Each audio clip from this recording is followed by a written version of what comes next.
guys! Hi everyone! So ito yung Lizard Point ng Cornwall. Ito yung isa sa mga si Henry nakapamewak. Yes? What is that, darling? Ito yung pinakasikat na Lizard Point ng Cornwall.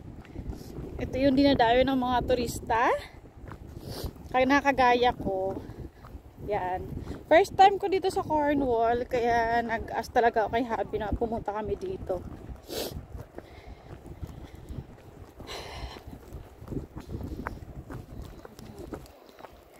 Yan. So, galing kami doon kanina sa shop at bumaba kami doon. Sa baba doon ang daming mga seaweeds at mga pagkaing dagat, mga shells, mussels. Yan. Tapos yan, galing kami dyan kanina sa may lighthouse. Kaya alang hindi naman kami pwedeng pumasok kasi nakasarado siya.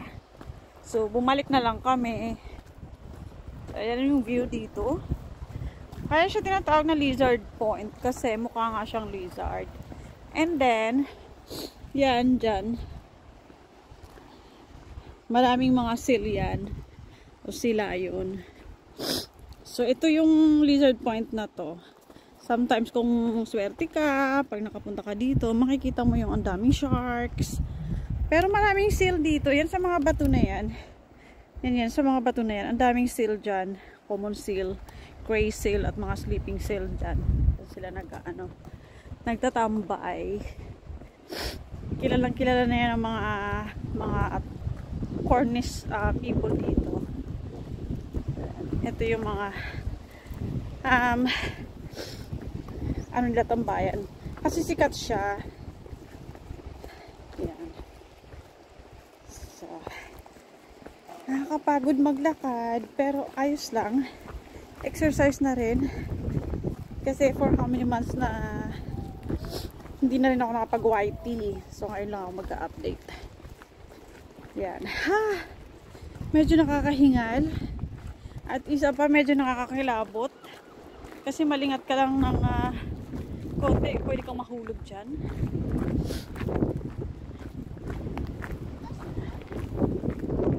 So, dito na kami lulusot. Papunta na kami ng car park kasi pauwi na kami.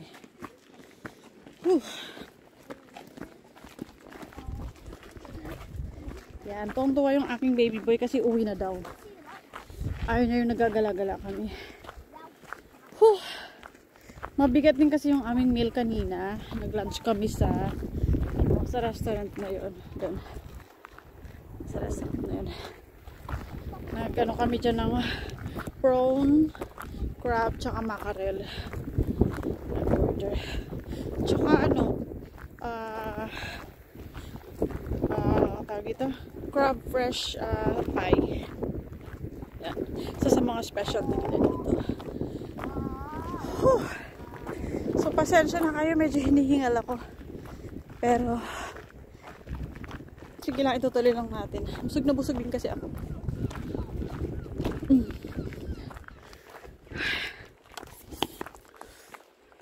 So, medyo malamig. A bit colder down here. We got a shade.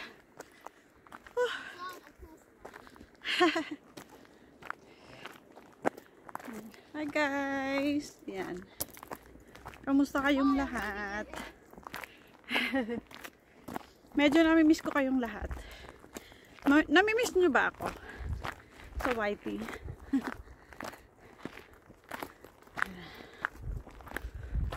Doon na natin iharap.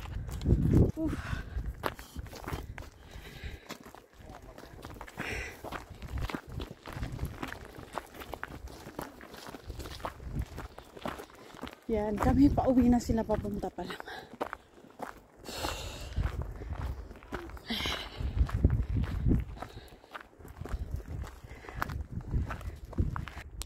Look at Shirley. Hi.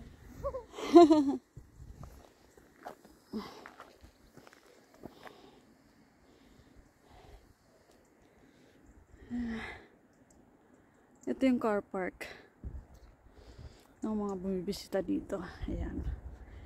May bayad naman siya pag nag-park ka dito. Depende naman sa'yo kung magkano ibibigay mo. Pero kung honest customer ka, ayan, naghulog kami kanina ng 3 pounds. Ayan, sabi nila is honesty daw. Mas okay. So, naglagay kami ng 3 pounds kasi yun ang nakalagay doon. Na 3 pounds lang naman. Buong araw na yun.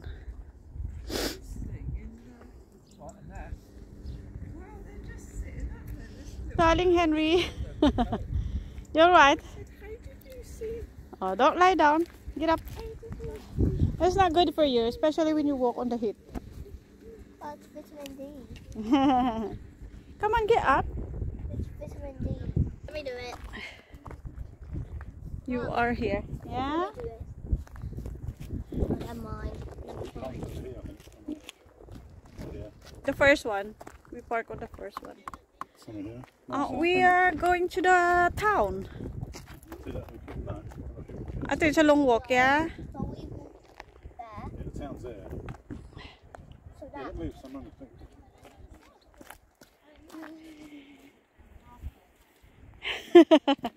Okay.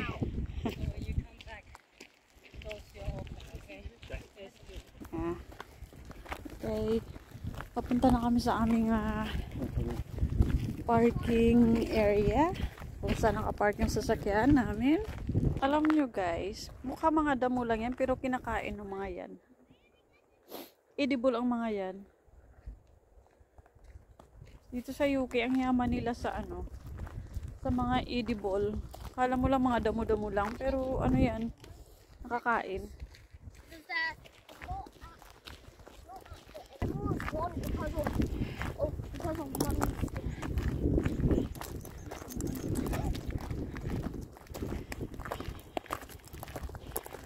Mommy stinky.